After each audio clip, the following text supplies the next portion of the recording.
Okay, let me paint the scene. I'm going on a date with this guy who's very refined. Like the kind of guy who uses the word palate without irony and says things like, I just got back from Barcelona, but I really miss the wines in Provence. Meanwhile, I drink boxed sangria and once called rosé summer juice.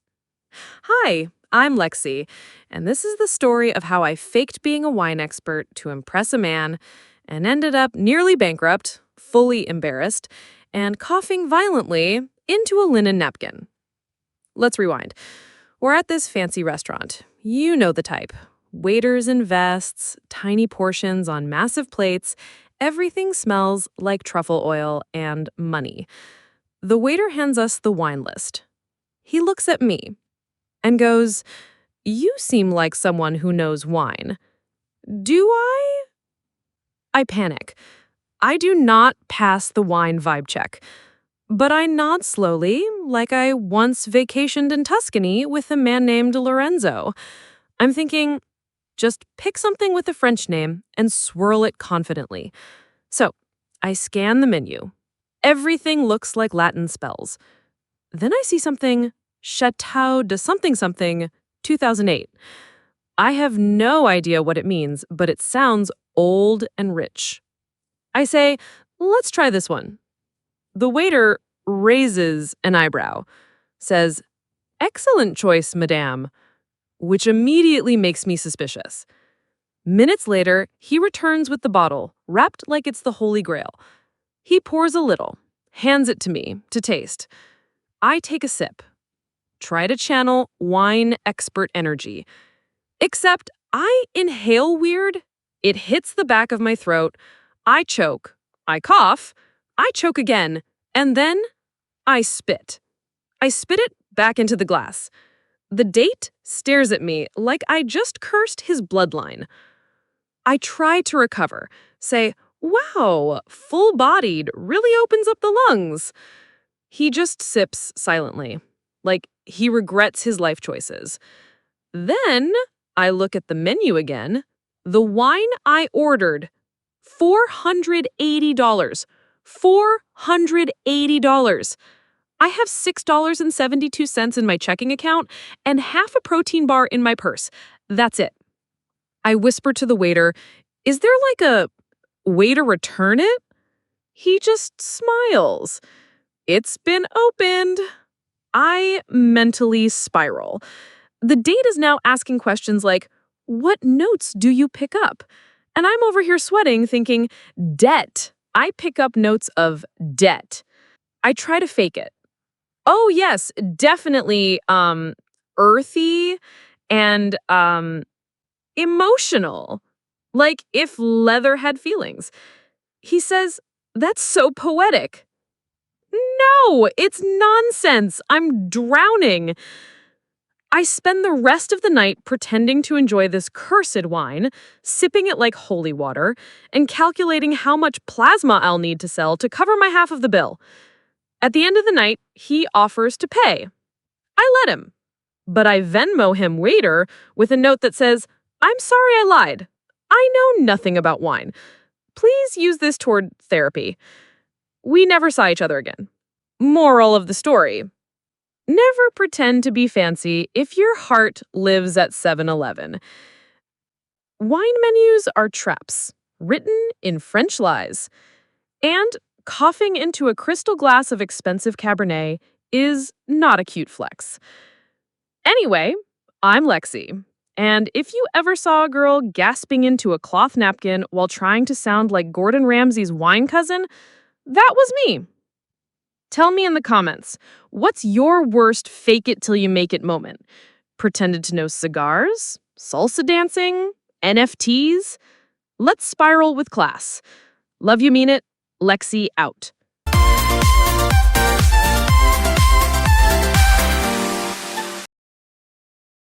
Okay, let's set the scene. It's Friday night. There's neon lighting. We're at this divey little bar that does karaoke every weekend, and I've been going with my friends for weeks. But this time, my crush is there. We'll call him Ryan. tall, beanie, wears rings, probably listens to sad music and owns a record player that doesn't work. I'm feeling bold. I'm like, tonight's the night. I'm gonna sing something sexy and mysterious and make him fall in love with me through song. Hi, I'm Lexi, and this is the story of how I tried to impress my crush at karaoke and ended up emotionally dying in front of 40 drunk strangers and a broken speaker. Let's rewind. So the host goes, anyone else want to sing? My friends look at me. They know. They sense the chaos in my eyes. I grab the mic and pick my song. It's All Coming Back to Me Now by Celine Dion. Because why? I have no chill. I go full drama or nothing. Now, this song, it's 6 minutes long. It's got low parts, high parts, parts where the music stops for drama, like I'm performing in a thunderstorm in the middle of a breakup. And let me just say, I did not warm up. I had 2 vodka sodas and a mozzarella stick. I was not ready. The music starts. First verse, kind of sexy. I'm feeling it. I look at Ryan. He's smiling. I think, oh my God, it's working. I'm basically a goddess. Then comes the note, trademark. If you know the song, you know the one. Celine level vocals. It hits. I go for it. And my voice cracks so violently, I sound like a dying clarinet. The room goes silent. Someone in the back whispers, oh no. I try to recover, power through. I grab the mic like I'm Beyonce in a crisis. Second verse, I start singing in the wrong key. I don't even know what key I'm in anymore. I'm in emotional D flat. Ryan looks concerned. My friends are wheezing. A girl at the bar makes the sign of the cross. By minute 4, I've blacked out from secondhand embarrassment. I see flashes of myself as a child. I hear my 7th grade choir teacher saying, maybe just mouth the words, sweetie. Then I give up. Mid-song, right before the final chorus, I just put the mic down and say, thank you for your time, and walk off stage. No bow, no dignity, just pure, uncut failure. I hide in the bathroom for 15 minutes. I swear I can still hear the backing track echoing through the tile. Ryan finds me later. He says, you were really brave up there, which is code for, that was rough, but I admire your effort. We never went out, but I did go viral on someone's Instagram story with the caption, karaoke crimes. Moral of the story? Never attempt Celine Dion unless you are Celine Dion. Confidence is cute until it meets an octave you can't reach. And if you're gonna bomb, do it with drama and a little bit of glitter. Anyway, I'm Lexi, and if you ever saw a girl walk off stage mid-karaoke with tears in her eyes and cheese sauce on her shirt, that was me. Tell me in the comments, what's your most embarrassing performance moment? Talent show trauma, school play flop, lip sync disaster? Let's cringe together. Love you, mean it. Lexi out.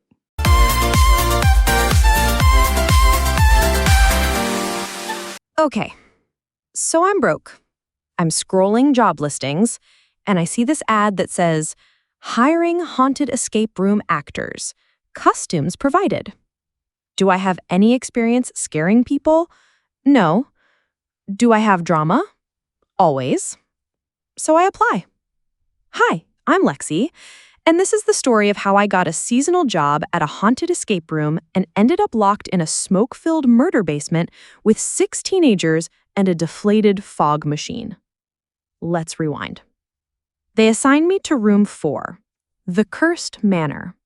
My character? The Screaming Bride, which is just me in a dusty wedding dress and messy eyeliner. Honestly, not that far from my real emotional state. They tell me my job is simple.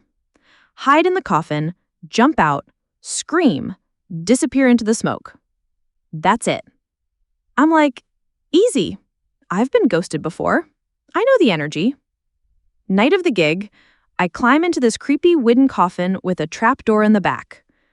I'm supposed to wait in there until the group triggers the audio cue, a creepy lullaby. That's when I pop out and scream like my ex just texted, hey. I'm waiting. It's pitch black. I hear giggling. Teenagers.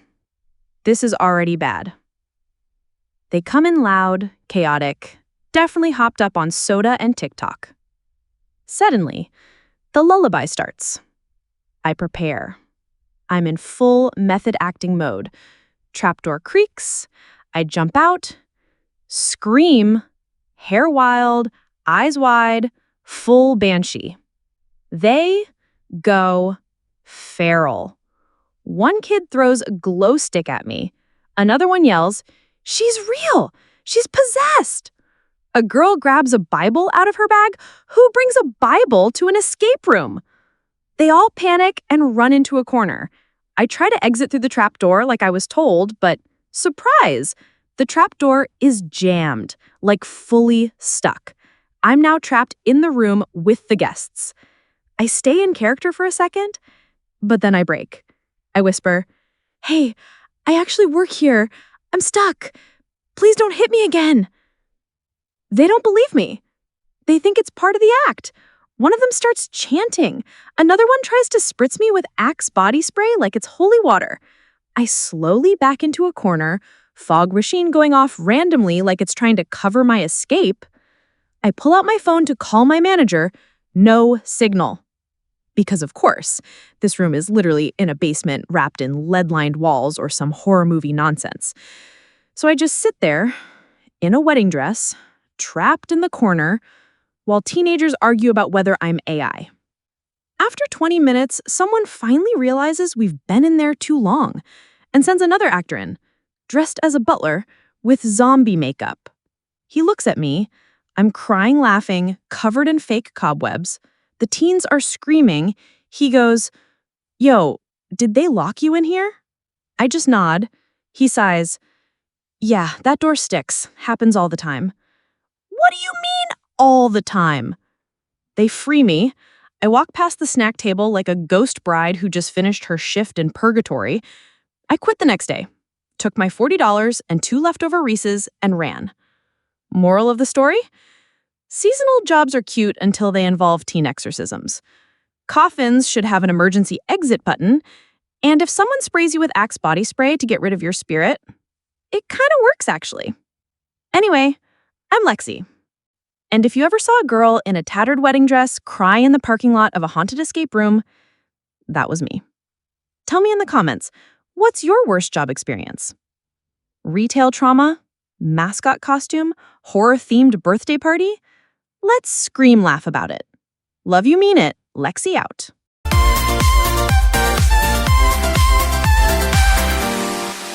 Okay, so I don't really know how this happened. I was minding my business, scrolling, living my life, when I get a DM that says, "Hey babe, I have something to ask you."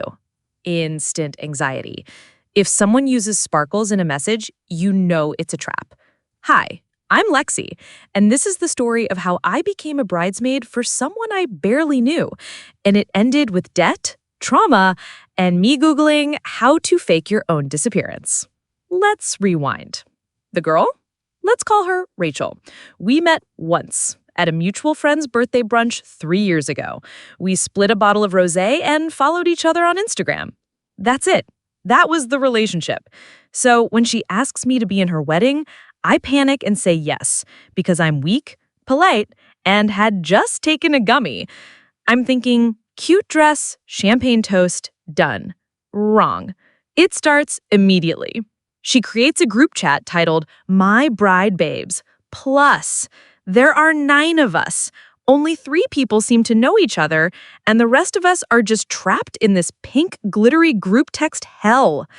The first message from Rachel is, "So excited for this journey. This is a commitment, not just a title. Plus, triple pluses? Ma'am, are we getting married to you?" Week 1. She sends a Pinterest board with bridesmaid vibes. It's all pale blush and florals and references to boho cowgirl core. She says, "We'll all be wearing matching silk robes for the getting ready photos." Cool. Until I find out the robe is $130 and sheer. I now own a translucent kink robe that makes me look like a stressed flamingo. Week 2. Hair trial. She books it for us, costs $90. No one asked. Week 3, dress fitting. She insists we all wear the same exact style, which only looks good on models named Sienna who eat arugula for fun. I look like a sausage wrapped in anxiety. She says, "Oh my God, you look so stunning," lying directly to my face.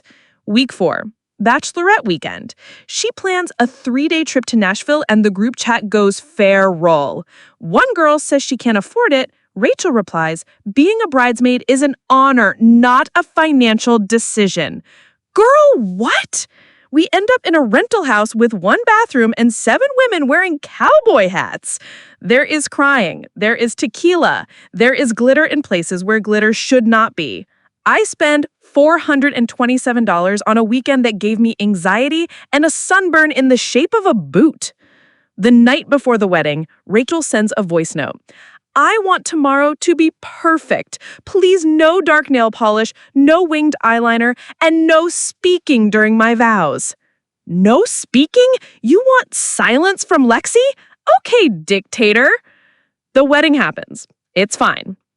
I'm hungover. The heel on my shoe breaks, and someone spills rosé on my $300 dress.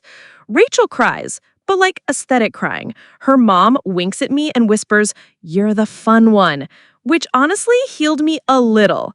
And the moment it ends, I leave, block the group chat, and walk barefoot to my car holding a crusty bouquet and $1,100 worth of resentment.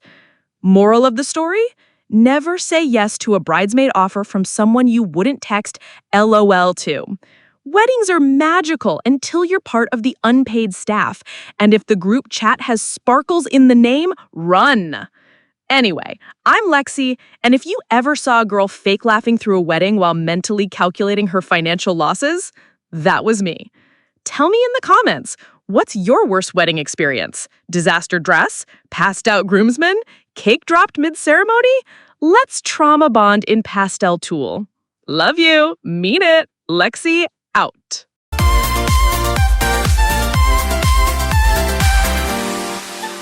Okay, so I get this last-minute babysitting gig from a friend of a friend. They're rich, like marble countertops and "we don't do dairy, we do oat cheese" rich. They need someone to watch their kid for a few hours. One kid. Hi, I'm Lexi, and this is the story of how I agreed to babysit for a fancy family, didn't know they had identical twins, and thought I was being haunted by a tiny, teleporting child. Let's rewind. I show up at this fancy house. Big wooden door, massive foyer, scented candles that smell like eucalyptus and money. The mom greets me with a floaty yoga teacher voice. "Thank you so much for doing this. The boys are already in their room. We'll be back by 10. The boys? I blink. Before I can ask anything, they're already out the door. So I walk upstairs. And in the playroom, sitting quietly, is a little boy. Cute, blonde, building a Lego tower with serious future architect energy. I'm like, "Hey, bud, what's your name?" He says, "Milo." Cool. Milo. Locked in. We hang out. I sit on the couch, I scroll, he builds Legos. Everything's chill. Then, about 20 minutes in, Milo says he's going to the bathroom. I say, "Cool, don't forget to flush, I'm responsible." He walks down the hallway. Not 5 seconds later, I glance toward the kitchen and I see Milo standing in the kitchen, looking at me, holding a juice box like nothing happened. My heart drops. I'm like, "How? You were just in the hallway. What kind of Usain Bolt ghost child are you?" I laugh nervously and say, "That was fast, buddy." He blinks. "What was fast? Excuse me?" I'm spooked. I go back to the playroom, and guess who's there? Milo, still building Legos like he never left. I'm spiraling. I look down the hall. Kitchen Milo is gone. I am now fully convinced this child is a ghost, a clone, or part of a secret NASA teleportation experiment. I call my friend, whispering, "Is this kid magical? Do they have a secret hallway? Am I in a sci-fi movie?" She goes, "Oh my God. They have twins. They forgot to tell you?" I scream. There are two of them, identical, both named Milo and Max, both wearing little khaki shorts and smug little faces, and apparently they think it's hilarious to not tell babysitters. I confront them. They laugh like evil little Victorian ghosts. I say, "Do your parents know you do this?" They say, "They said we can't lie, but we don't have to explain either. Children should not be this cunning." The rest of the night, I spend trying to track them like it's an escape room. One hides in the laundry hamper, one locks me out of the playroom and eats ice cream. At one point, I catch them switching clothes to mess with me. When the parents finally come home, the mom floats in like nothing's wrong and goes, "How are the boys?" I just blink and say, "Teleporting, tricksters, possibly demons. Adorable, though." She laughs and hands me $60, like that covers psychological trauma. Moral of the story is, always ask how many kids. Always. Identical twins are adorable, but also agents of chaos. And trust no child who can lie with their face and pretend it's a game. Anyway, I'm Lexi, and if you ever saw a girl being mentally gaslit by two tiny humans in khakis, that was me. Tell me in the comments, have you ever been tricked by a kid? Babysitting horror, toddler chaos, one child pretending to be four? Let's laugh through the pain. Love you, mean it, Lexi, out.